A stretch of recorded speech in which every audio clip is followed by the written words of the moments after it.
There was a Tuesday in November I'd rather not remember, when I sat with the decision in a kitchen with no vision,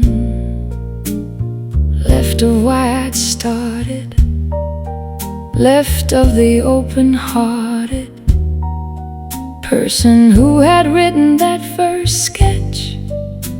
I was close to letting go the stretch. I wrote the email and I held it there, unsent for an hour in the dark. Almost quit, almost walked away, almost let the dream have its last say, almost signed the surrender note, almost let the doubt cut the rope. Almost quit, but something held, something in me stubbornly rebelled. Not courage, nothing grand or clean, just the smallest thing you've ever seen. A single line I'd written long before that I hadn't noticed anymore. Almost quit, but almost isn't done. Almost quit, but I hadn't, I had won. I closed the laptop, walked outside into the cold November night, and something in the air or street, or the particular cold beneath my feet, said not today, just not today. Tomorrow you can walk away, but not today. So I went back up and poured myself a cup and started over. Almost quit, almost walked away, almost let the dream have its last say, almost signed the surrender note, almost let the doubt cut the rope.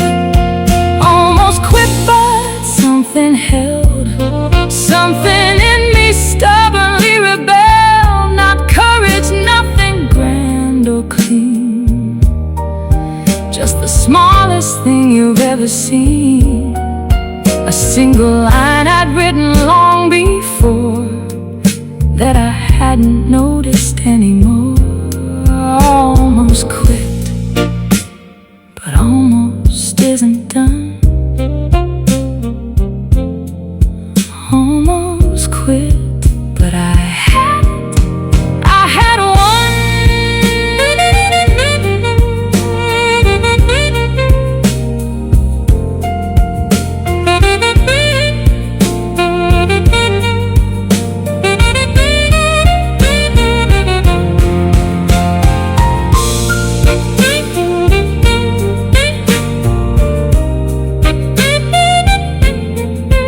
Not today,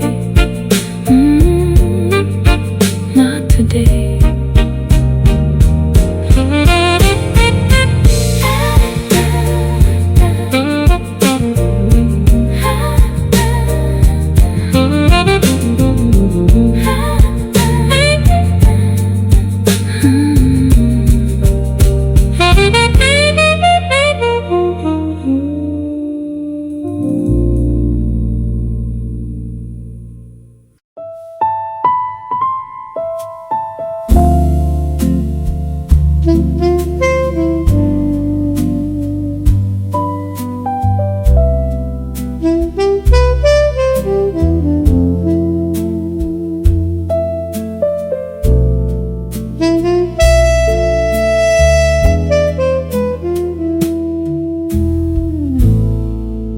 I called my mother first, the way you always do. She answered answered on the second ring. The way she always knew to pick it up for me. Whatever the hour, she cried a little, I cried more. This is what all of it was for. Not the achievement, not the recognition, just to hear her voice and finally say, Mom, we did it. Call home, always call home. However far the dream has flown, the people at the other end are why the dream was worth the spend. Call home, they held you when you fell. They kept your name inside the well of faith when you'd forgotten yours. Call home before you close the doors. On what it cost and what it meant, call home is how the dream is spent. I called my father's second.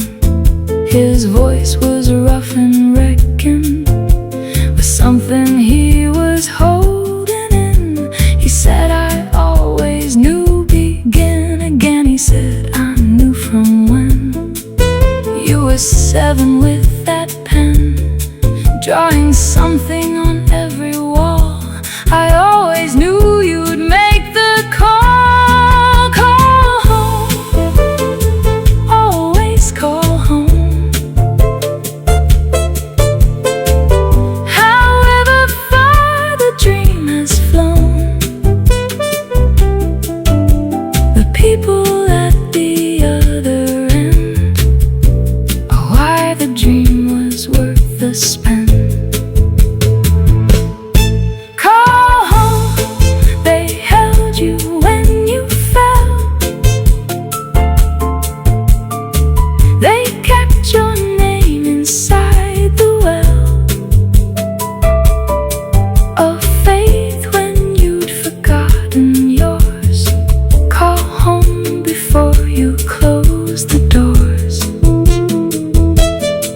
On what it cost and what it meant, call home is how the dream is spent.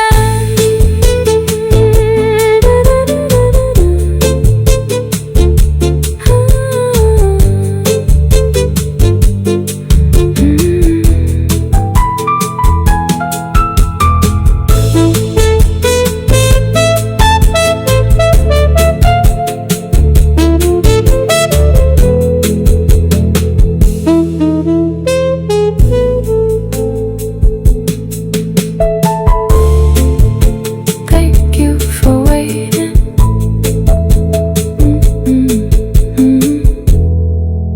I'm coming home soon.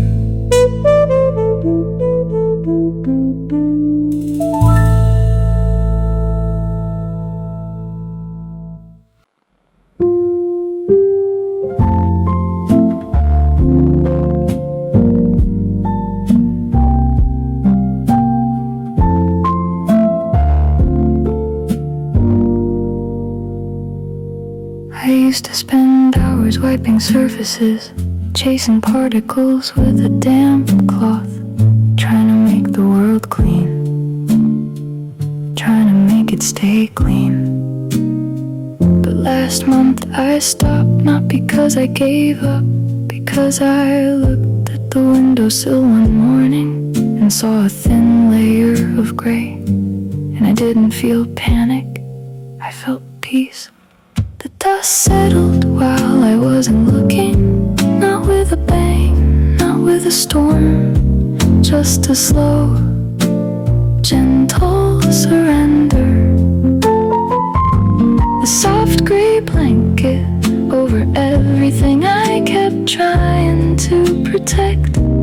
I stopped wiping, and the dust stopped running. We made peace, the furniture and I, and the small patient particles that just wanted somewhere to rest. I used to do the same with memories, wipe them away as soon as they landed. Keep the surface of my mind clean, shining, empty, safe. But the dust always came back, memories too. So now I let them settle, let them cover the furniture of my mind. A thin layer of everything that's ever happened, not erased, just still. The dust settled while I wasn't looking, not with a bang, not with a storm, just a slow, gentle surrender. A soft gray blanket over everything I kept trying to protect. I stopped wiping, and the dust stopped running. We made peace, the furniture and I, and the small patient particles that just wanted somewhere to rest. I read somewhere that dust is mostly dead skin. So technically, the dust on my windowsill is made of people who used to be alive, and I've been washing them away.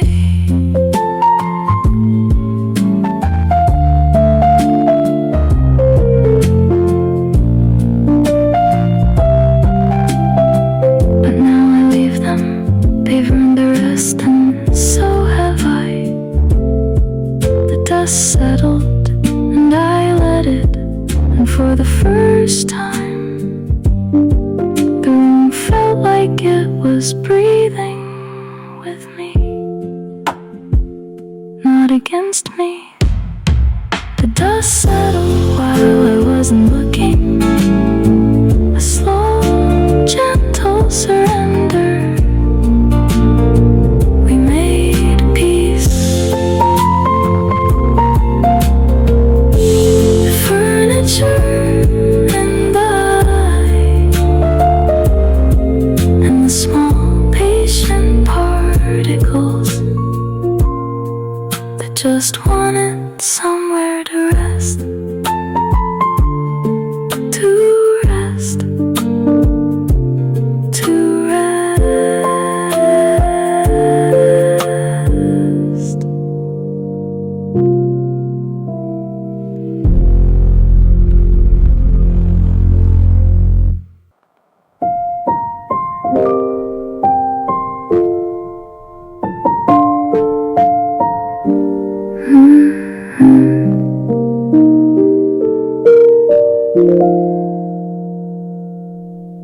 I cried in the kitchen again last night, leaning against the counter, the same spot where I make coffee, where I wash dishes, where I used to kiss you hello. Afterwards I licked my lips and noticed something strange. My tears tasted like the tap water here,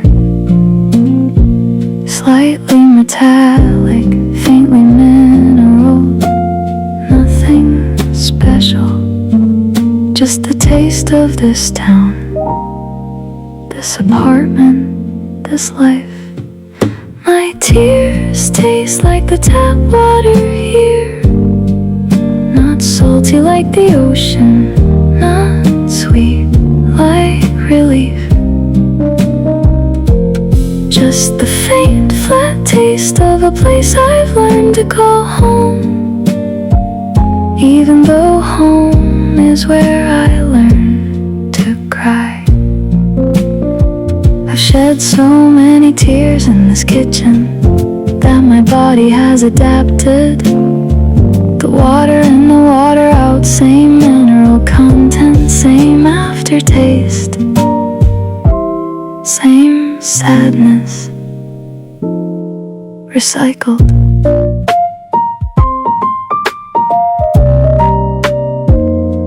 I used to cry differently, big dramatic sobs, the kind that left you empty, like a storm that clears the air. Now my tears are efficient, small, contained. They run down my face and I catch them with my sleeve, like wiping a spill. No fanfare, just maintenance. My tears taste like the tap water here.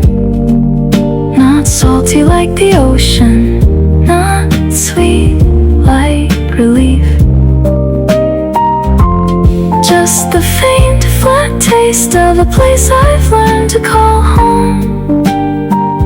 Even though home is where I learn to cry. I've shed so many tears in this kitchen that my body has adapted. The water in the water out, same mineral content, same aftertaste, same sadness, recycled.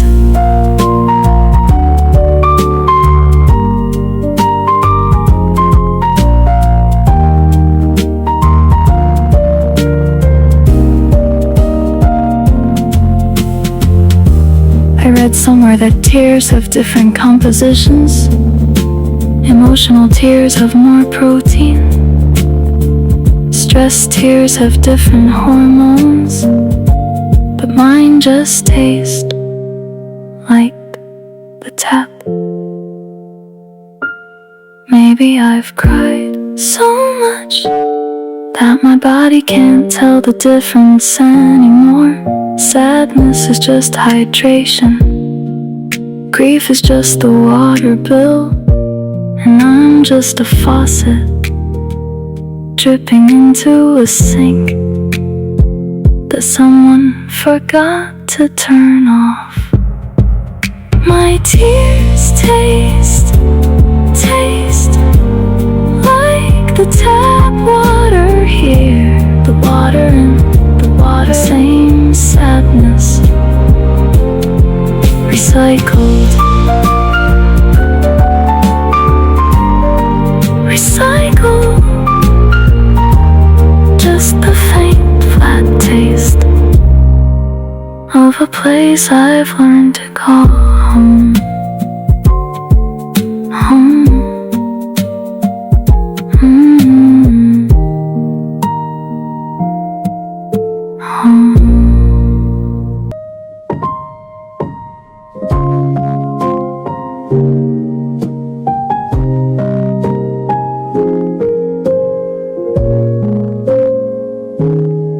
Felt piano moves too soft.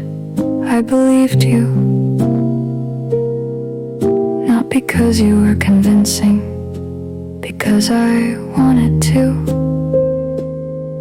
That's the trick. The heart believes what it needs,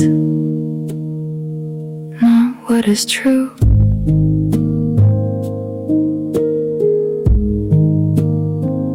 I remember the day, the light through the window, your hand on my knee, the words so easy, like you'd said them before to someone else. The last time I believed the promise was the last time I believed anything. Not because the promise was special, because the carved a small, clean hole where belief used to live. Now when someone says I promise, I just nod and watch their mouth move and think of that hole and how it's grown a little bigger every year.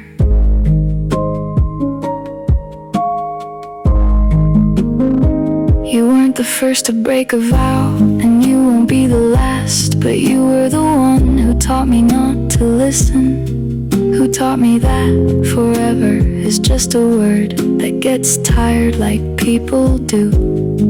I stopped counting the broken promises after 10, maybe 12, now I don't count at all.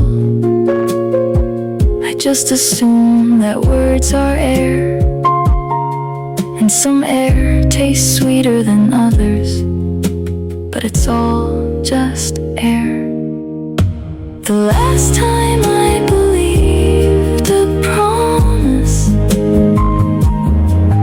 was the last time I believed anything. Not because the promise was special, because the disappointment was. It carved a small, clean hole where belief used to live. Now when someone says I promise, I just nod and watch their mouth move and think of that hole and how it's grown a little bigger every year.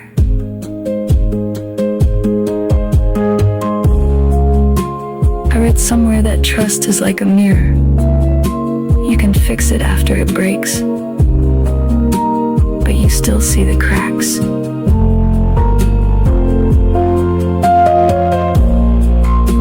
I don't want to fix it anymore. I've gotten used to the cracks. They catch the light in a way that's almost beautiful. Almost, but beautiful enough to stop looking for a new mirror. The last time I believed a promise carved a small, clean hole where belief used to live. Where belief used to live.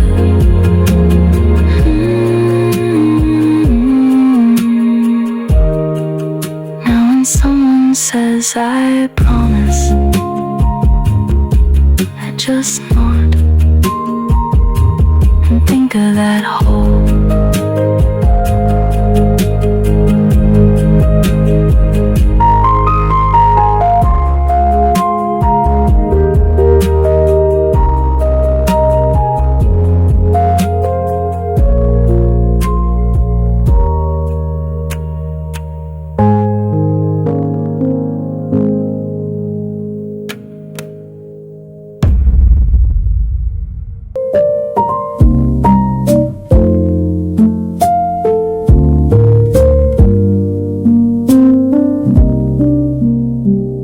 Felt piano, soft. It's like someone looking around a room and noticing it's not empty anymore. A window opens, then fresh air.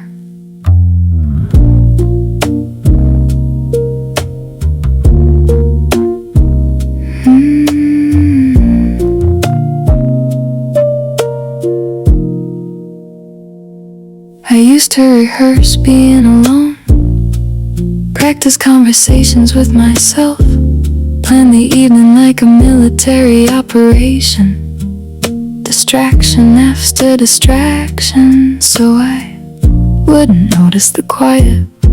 But last night I made dinner, ate it on the couch, didn't turn on the TV, didn't scroll through my phone, just ate. And when I finished, I realized I hadn't thought about you even once. I'm learning to be alone without practicing. It just happened, like falling asleep without trying, like breathing without thinking. One day I looked up and the empty room wasn't empty anymore. It was just a room and I was just a person sitting in it, not performing. Solitude, just living.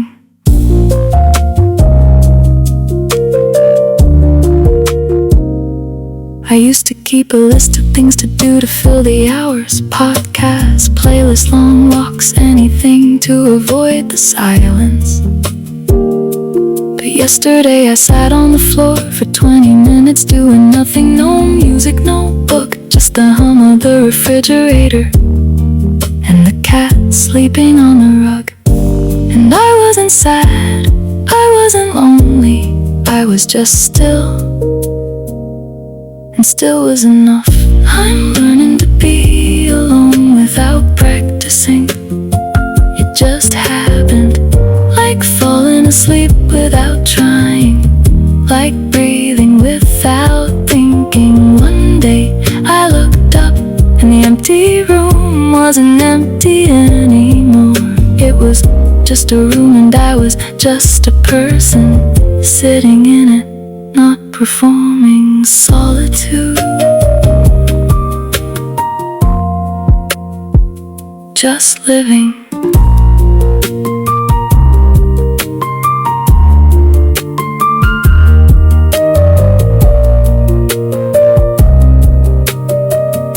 I read somewhere that you don't learn to be alone,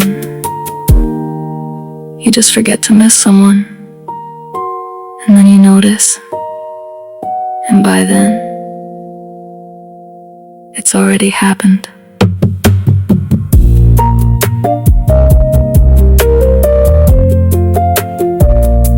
I think I forgot.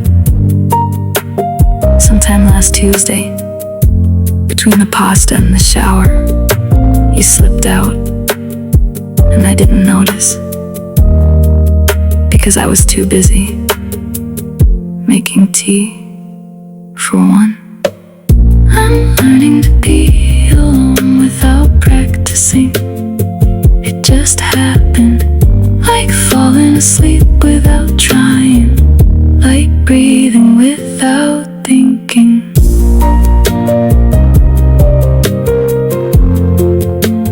Not performing the solitude, just living, just living.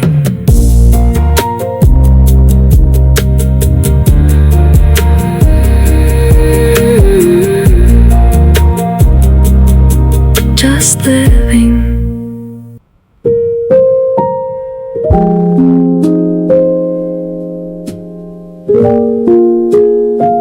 Felt piano, soft, barely there are notes, like a heartbeat you almost miss.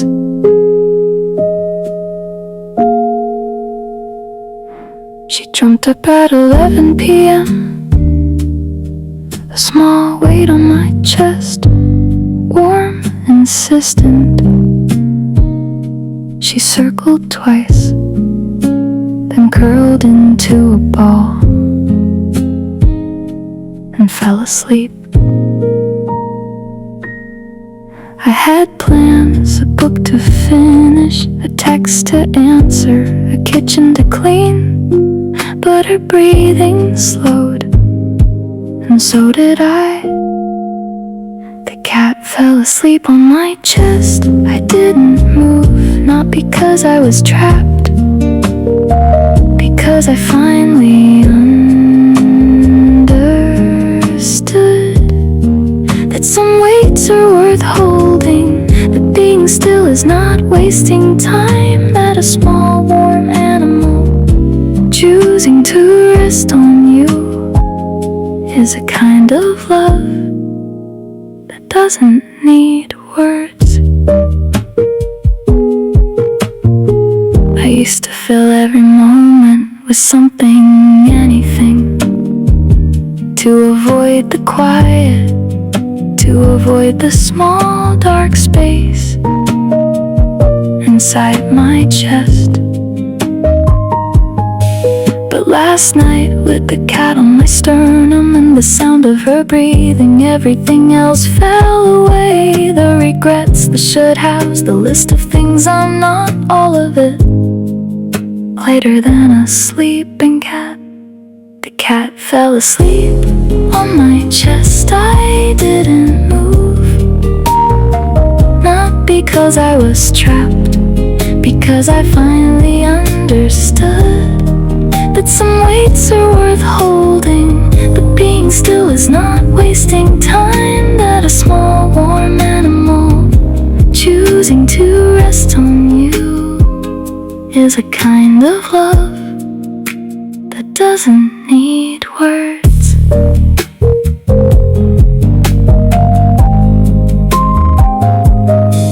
I read somewhere that a cat's purr has healing frequencies, vibrations that mend bones and calm the nervous system.